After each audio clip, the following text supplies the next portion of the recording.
Hello and welcome to the collection on Bad Movie Bad Review, a series that details the latest additions to a DVD collection of B-movies, terrible films and pointless rubbish.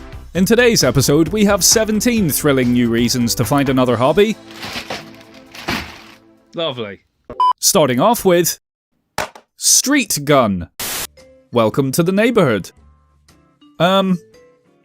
You don't look very welcoming, to be honest. Who are you? Justin Pagel, Michael Egan and Scott Cook. Don't know who any of you are, but you're all dressed in trench coats and you're carrying guns.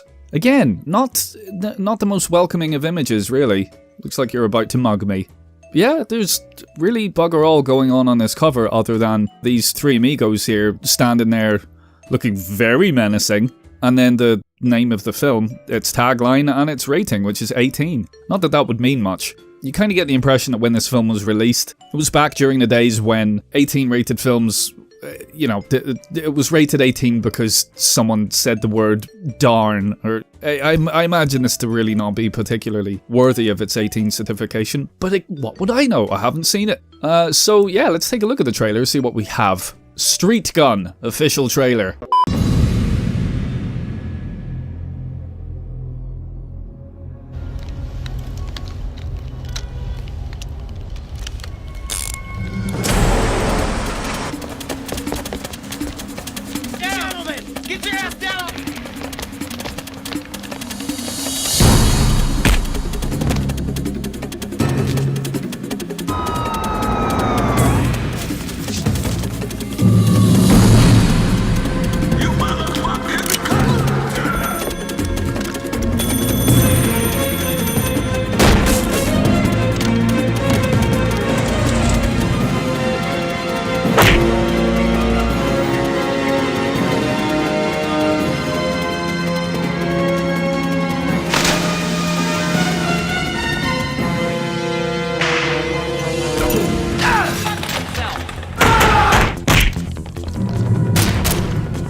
Right, okay. Street Gun. Bloody hell. Starting strong here, I think. Christ almighty. Wait, what was that even about? What's the plot of this film? It's just action. It's just people shooting and arguing and pushing and shoving. I was definitely wrong about it not earning its 18 certification, because in the first 60 seconds of that trailer, the only dialogue was, "You motherfucking So... Not much to go on, really, then, in terms of revealing the story. Did they forget to put narration over this? I don't know what it's about, but it seems to be shenanigans with the goddamn three musketeers here, who, I don't know, shenanigans, guns, street gun. There you go. The clues in the title. Let's get a look at the other side here and see if it even has a story. Right, okay, so, welcome to the neighborhood, Street Gun. Joe is troubled in his search for success. He teams up with his friends Danny and Jake to embark on a life of crime. Their incompetence is quickly revealed as their attempt to pull off a string of robberies ends in disaster. Yeah, maybe find a different job then, how about that? Discouraged and hungry for a life in the big time, Joe takes a tip from a street hustler, not a good idea, and attempts to join a local crime syndicate. Yeah, fuck. Why don't we just get a job? How about that? Christ almighty, if you like guns, become a cop. Much to his surprise, not only is he accepted into the crime family, he is immediately taken under the wing of the mob boss, and is quickly dispatched on assignments of increasing difficulty. Once his loyalty and abilities have been proven, he is given an assignment small-time thieves only dream about, a large-scale robbery that will earn him invaluable respect from the organization. Desperately wanting to succeed, Joe enlists the help of his friends from the old neighborhood to pull off the job, but soon the robbery reveals itself as a setup with deadly results. Alright, okay, you've gone into specifics about what the film's about, but I'm going to be honest, I don't think it was really necessary. There should really just be, instead of a synopsis, it should just be the YouTube address of the trailer for the film, because I think the trailer says more about the kind of film that this is than the synopsis did, frankly. But yeah, Street Gun. So chances of ever watching Street Gun, come on, how on earth could it be possible to have discovered a film called Street Gun with a trailer like that and not watch this film. So chances watching, definitely.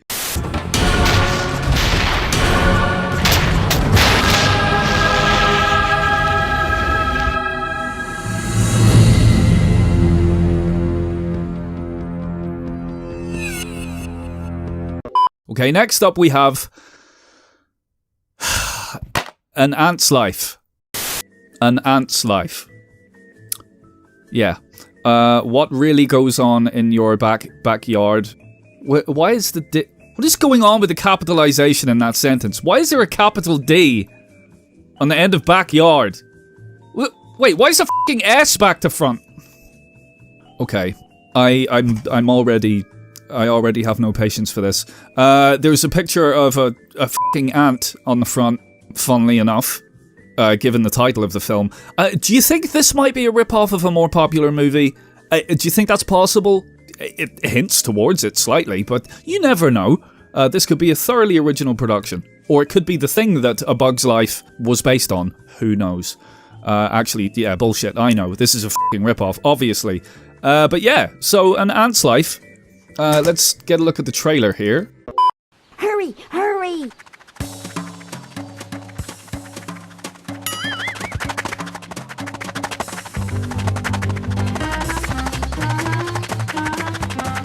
I'm Josephine, Queen Josephine. Just left the anthill this morning. Oh, my own queen's chamber.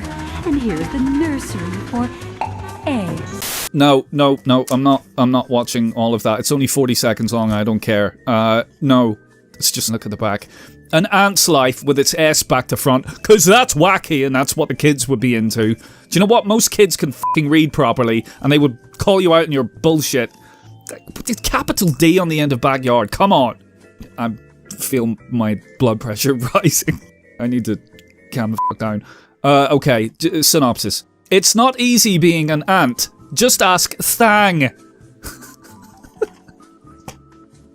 Okay, Thang, a wary worker who's building an anthill for Queen Jo, saving Sal Caterpillar from the rapacious geckos, and gathering seeds for her hungry sisters. Poor Thang's only got 6 legs, but is she spending her time wisely? What? What's that got to do with how many legs she has? Are Thang's overtaxed antennae missing danger signals? What does that mean? I don't fucking Christ. Join this intrepid arthropod and her quirky sisters as they embark on an action-packed adventure in an unpredictable, tough neighborhood, the backyard. Written and produced by Michael Schlepp. Yeah, good job there. Oh, Boulevard Entertainment made this. Why am I not fucking surprised? An Ant's Life. Just looking at IMDb here for An Ant's Life. It was also called Bug Bites.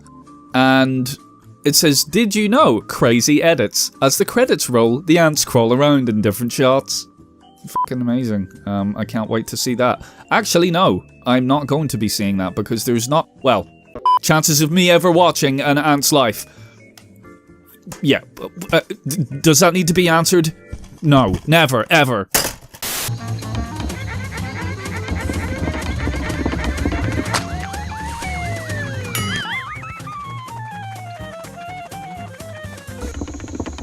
Okay, next up. Stay alive. Stay alive. You die in the game, you die for real.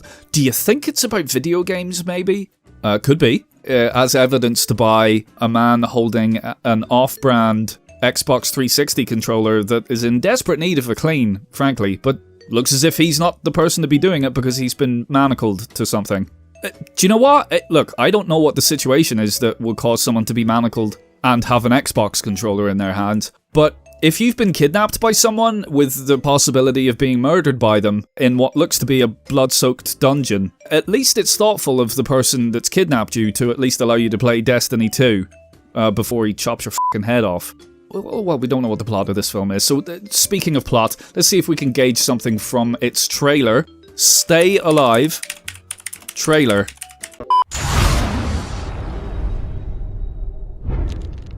Play this new game, man. Yeah? Seriously, it was creepy.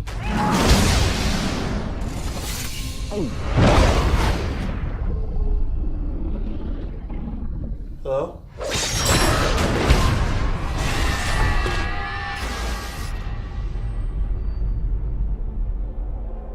Stay Alive? Never heard of it. Yeah, this could be nice. Sweet Sebastian Bach, I want to play. Miller, you signed in yet? I'm here. All right, let's boot it up. The name of this game is Stay Alive. We don't know much else other than we're not supposed to have it. Whoa. You guys feel that? Hell yeah. Oh, what's that? What's that? Damn it, man, she got me. Some woman, man. God, right. So it's a video game by committee movie, where a bunch of it's obviously one of those kinds of films where a room full of fucking 90-year-old studio executives are like, oh, what are the kids into now? They're into the video games. They're into their Nintendos. We got to make a video game movie now. Like this is from when's this from? 2006. Yeah. Just as video games were being invented. There's a couple of kind of semi-famous people in this film, and I hope they're dreadfully embarrassed just by the trailer, because fuck me, it looks terrible. It looks like the kind of thing that would really piss off anyone that is into video games, as I am. Of course I am. I'm a fucking neckbeard basement dweller, so obviously I'm into video games. Yeah, this looks genuinely infuriating, but let's get a look at the back, see if we can make things even worse. Okay, so everybody appears to be screaming. We've got a girl screaming, a man screaming up there, it looks to be a ghost screaming, someone's eyeball, and then another person there who is not screaming, because he's above all of that. He's got the situation under control. No screaming from him. And then whatever the fuck that is, apparition something, I don't care. Let's just read the fucking synopsis.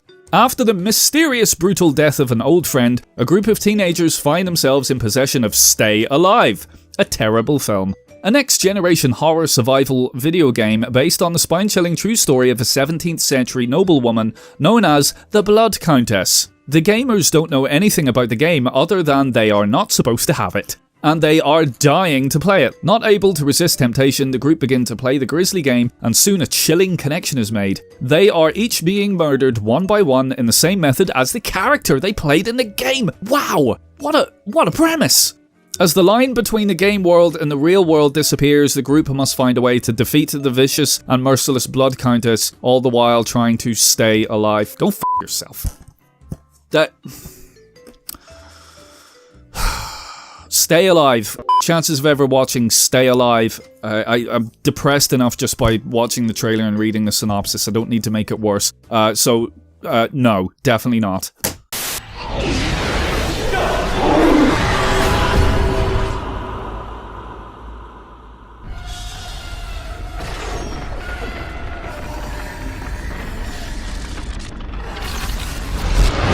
Okay, next up.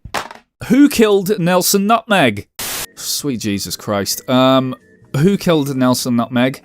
Star of Harry Potter, Bonnie Wright in Who Killed Nelson Nutmeg, a whodunit film for the whole family. Okay, I don't know who Bonnie Wright is because I couldn't give one single shit about Harry Potter. I think it's rubbish. I've never read any of the books, and I've only ever watched bits of Harry Potter that I've been forced to watch. So, for all I know, Bonnie Wright actually is Harry Potter in one of the films. I wouldn't f***ing know, because I don't care. So, her involvement in this film doesn't elevate this in my expectations whatsoever, especially considering that that mess of a thing is evidently in this movie. What... Why did I pick these films to fucking talk about? God damn it. Let's just watch the trailer for Who Killed Nelson Nutmeg. I don't care.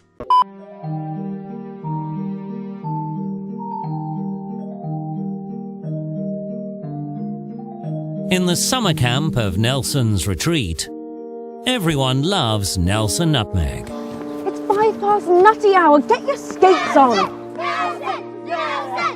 Well, nearly everyone. I'm too old for this shindig. And for this nutty mascot, things are going to go from bad to worse. Someone's killed Nelson Nutmeg! It's going to take the best team Didn't use night vision mode. It's pay as you go. to crack this Didn't you case. get it? Someone may have been burned. Murdered. Murdered! Exactly, Woody. But these kids will have to do. I definitely approve of the film kicking Nelson Nutmeg off of a fucking cliff as the premise of the film. He got murdered by someone, legitimately. Kicked off a cliff. Fantastic. I definitely approve of that. But it appears to be about a band of little shitheads called... What were they? Shiv, Woody, and the Colonel. Woody appears to at least have been suitably named by the looks of whatever the fuck he's doing in this shot. But yeah, the Colonel, okay, yeah.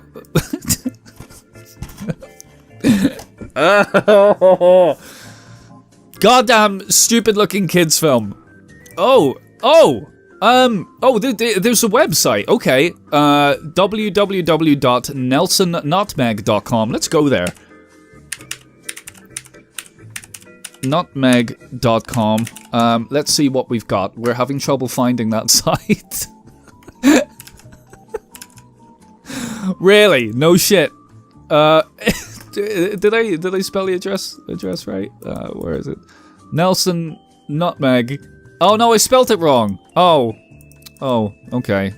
I'll spell it correctly. Apologies, Nelson Nutmeg. Sorry for... Oh, wait a minute, it's not found either. Am I spelling this right or what? NelsonNutmeg.com, for fuck's sake. Is it? Oh, right, no, it does work. Okay. I guess I just don't know how to computer properly. Who Killed Nelson Nutmeg? Nutmeg, a Kids Whodunit film. It was nominated for a bunch of stuff. Yeah, whatever. You could get nominated for fucking anything, but you didn't win anything. Like, look at this prick. Look at him. On their annual summer camp holiday, 4 misfit kids suspect the park's mascot has been murdered, but no one believes them, so they start to He's lying at the bottom of a cliff. Just take someone there. I suppose he could have been washed away by the sea, or maybe he wasn't dead to begin with and he just got up and wandered off. Oh, fuck me. So, who killed Nelson Nutmeg? I don't care who killed Nelson Nutmeg. So, chances of ever watching Who Killed Nelson Nutmeg? Absolute zero. None whatsoever. And closer to finding out Who killed Nelson Nutmeg?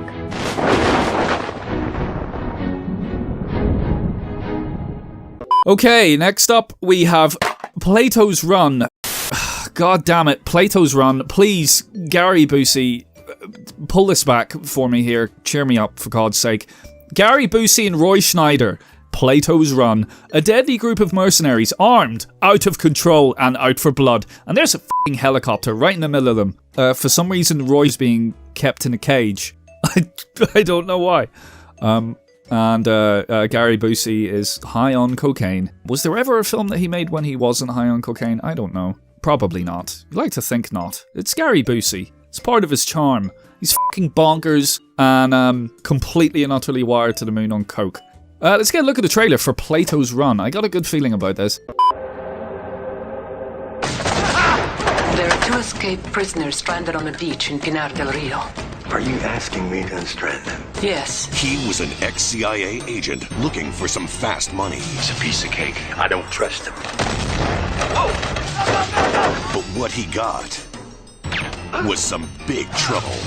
This was a setup from the get-go. They thought they'd hire him for a job and then get rid of the evidence. He puts us both together and he brings us both down. Until he is dead, you are not finished. But with Plato Smith, things are never, ever that easy.